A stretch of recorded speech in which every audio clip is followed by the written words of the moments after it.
Hey everybody, welcome back to the channel. And today we're going to talk about I've been waiting a long time to get these. So stay with us.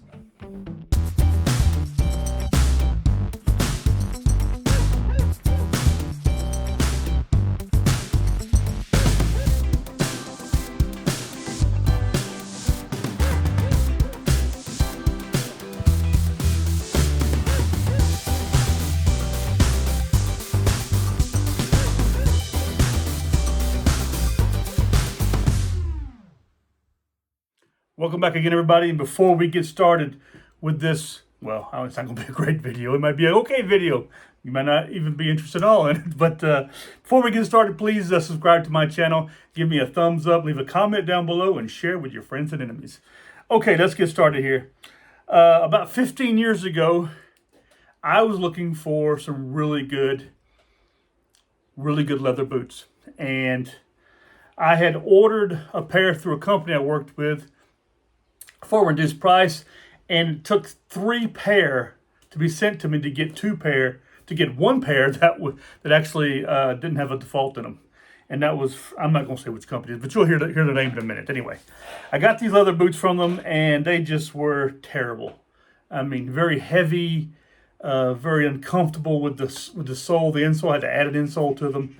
And so, but I ordered those because I couldn't afford the ones that I've gotten. And so I finally went out and made the order and got myself a pair of these. Okay. These right here just arrived today, and I've worn them all this morning, actually, doing my errands and moving around and working a little bit, that kind of stuff like that. And these are the Russel Moccasin Backcountry boots. And these are an 11.5, which is my normal size, but I found that they're about a half a size too big. But because these are the standard width, and I normally wear a narrow, I think they'll be fine. I think, as a matter of fact, they still feel comfortable. Now, the heel cap really pulls in, and it's really well made, really pulls in your foot, and your heel's really stuck in there. And I wore a nice, good pair of wool socks with them, and man, they just were comfortable from the get-go. I mean, of course, they're going to get even more comfortable as time goes on, but you know what? These boots are great. So let's talk a little bit about them, okay? This is a classic 7-inch Russel hiker, which is resulting in a boot that is all ready for any adventure in the backcountry. This is straight from Russel Moccasin, okay? For stalking elk or rams or submitting 14ers, whatever that means. Summiting 14ers, I guess that's something that's in the mountains. This is a Russel made for distance and durability. Here are a few noteworthy specs, okay? So let's talk about the specs, all right? So I'm going to hold this up, and then we're going to talk about the specs, okay? Highly water-resistant, full-grain Timberjack exterior, double vamp construction, Poron slip sole, hand-molded oak leather heel counters, a Vibram Roccia lug sole on a double-stack midsole, pull loops, eyelets over the instep for security, army studs up the ankle for speed. Okay, and you can see this right there. Now, what is a double vamp? What a double vamp is this boot right here. Normally boots are made where they fold the leather over and then they stitch it, seam it, glue it, whatever, here on the bottom, okay, into the welt of the boot, okay? Well, what these are done in reverse. They're rolled like this around, and then the top plate is sewn into it, okay? And this has a complete double vamp, actually, what it does. So it offers a lot more waterproofing. Now, this leather is already been waterproof treated leather. It's not Gore-Tex. There's no Gore-Tex in this boot, but it'll give you added resistance to water, okay? And because you don't have this any sewing in the bottom right here, that is exposed because of the way they sew it actually into the welt. It's much more water resistant. I'm not going to say waterproof. I'm going to use the word water resistant. And they use the word waterproof in here. I'm not going to use that. Of course, it has a really good vibrant sole right here. It has brass eyelets all the way up to the mid part right here, which really holds your heel in. Like I said, this heel really holds in. That's funny, really great because the front of this thing is very soft, and here in the back you can feel the heel cap that's inside there. Okay, and it's got these military studs right here. It's got 3 of them right here, which really work really well. A really funny thing about it is early boots in the U.S. Army in the 40s. They all had this layout right here, the heel studs. Well, they had to get rid of this and have a higher boot for the paratroopers, which I happen to be a member of, but not 7 years ago, 8 years ago, because that didn't want any chance of the parachute lines or the paracord, this kind of stuff from the parachute suspension lines getting caught up in them. So there you go. Anyway, this is a really good thing to have right here. It gives you a little bit more speed lacing, this kind of like that, and it's really nice. And you can see the really good stitchiness in this thing right here. Really, really well stitched out, well put together, it's kind of like that. And these boots are hand produced right here. They're all hand produced. This boot is made in the United States. Okay. Like I said, they're really comfortable and super light. Now I don't have my scale here right here, but I'll put it down in the description. I have a problem with my knees and my hips, so I cannot wear a boot that is way too heavy. And so I try to stay under to where the boot is under a kilo, okay? Under 500 grams each foot. So I'm going to test it out and see just how much they weigh. But today I was really astonished at just how comfortable they were on my feet, how I was not fatigued wearing them.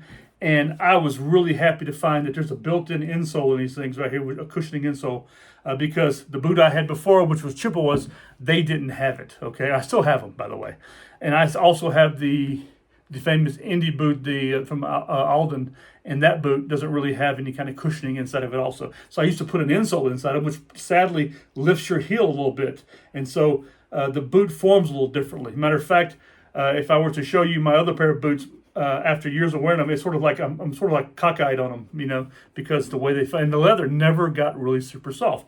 These are super soft, and I can't wait to wear them out hiking and kind of like that, trying them out.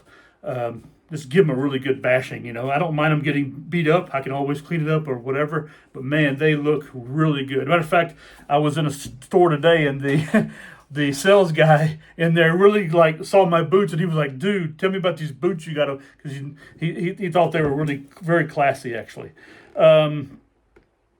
Anyway, and I told him about them, and I told him what the price was. So that's the other thing. Now, the price of these things right here are $685 online. Okay, that is a hefty price for a pair of boots. But when you see the history of Russel Moccasin, you also see that these boots last forever. Matter of fact, you can have them resoled, actually, and anybody who knows how to resole it can resole the boots for you, and you can even change up the sole that's on them. This is a one-piece Vibram sole, which is really nice. It's not a double heel or not that. The sole is a little heavy, but it actually is not that bad, okay? Like I said, I can't wear heavy boots anymore, and I'm talking about even hiking boots and mountaineering boots. I have to wear the lightest thing I can find because of my knees and my stuff. But anyway, where did this boot really build up in price? Well, shipping, $60 from the United States to Switzerland, and the import taxes were $90. Okay, so I paid about $100, and I paid about $150 over the price. So these things came in at a whopping $800 and something bucks for me in the end because of the import fees and the shipping. Shipping is $60. That's terrible for what's going on right now. It's double the price it used to be, actually. And I know this in my business, that just how when I ship things out, I often get a price through Shopify, which is what my website's linked up with. They'll give me a price, and they were underpricing it, so I was losing money on the shipping. Now I find I'm actually overcharging people. The Shopify is, so what I'm doing is I'm reimbursing people through PayPal and trying to get a portion of their money back to them. I just had it happen the other day. I reimbursed the guy $25 for a simple thing to send. And so anyway, try to do right by your customers. Anyway, so this is my very beginning impression of these boots right here. I'm going to keep wearing them. I'll probably have a part 2 come out. It may be 6 months, maybe a year from now. and I'll let you know how they look. I mean, I like the look of them. I like this is a this moccasin toe. I really like this this mock toe here on the front of them, but you can really see where the two pieces of leather come together and the stitching that happens on these right here. Really nice, and yeah, more comfortable than any kind of army boot I ever wore. This leather is so good. I mean, so anyway. Hey, I hope you enjoyed the video. Let me know. Give me a thumbs up. Leave a comment down below. What kind of boots do you wear? And do you have any all leather boots? And would you have a pair of these? I know they're expensive. I know that they're really up there. But you know what? I don't like having to buy, you know, new boots every year, every couple of years. I like to be able to just keep wearing them and keep wearing them. I got a buddy of mine who had a pair of boots.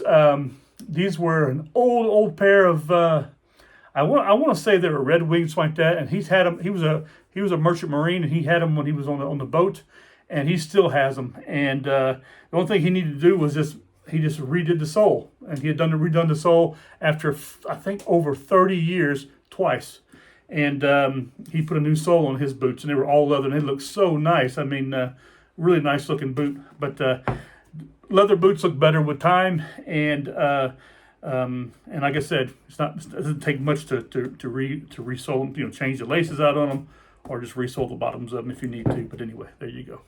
Hope you enjoyed this video. And again, like I said, please leave a comment down below and let me know what you think. And I look forward to hearing back from you. You guys take care of yourselves. Have a pleasant day, and I'll talk to you soon. Goodbye.